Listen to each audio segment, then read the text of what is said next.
এই দোয়াটা ছোট না, এটা মুখস্থ করবেন, সেজদায় পড়বেন, নামাজের সেজদায় পড়বেন, আত্তাহিয়াতু দরুদ শেষ তারপরে পড়বেন, নামাজ শেষে হাত তুলে করবেন, যখন তখন শেষ রাতটা করবেন। ইনশাআল্লাহ দেখবেন আপনার ঋণ বলতে কিছু থাকবে না ইনশাআল্লাহ। যদি থাকেও, বড় কোনো ঋণ থাকেও, আল্লাহ পাক অন্য কোনো মাধ্যমে এটা শোধ করার ব্যবস্থা করে দিবেন ইনশাআল্লাহ। ইনশাআল্লাহ। যে দারিদ্রতা দূর করতে চান, সচ্ছলতা চান, কয়েকটা কাজ করেন।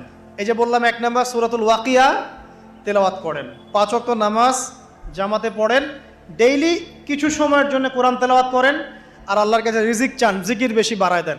পারবেন না ইনশাআল্লাহ?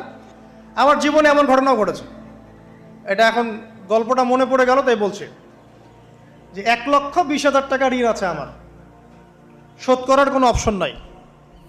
আমার কাছে, আমার চোখে ধরা পড়ছে না যে 1,20,000 টাকা আমি কেমনে দিব। কি হলো, হঠাৎ করে আমরা একটা সার্কুলার দেখলাম,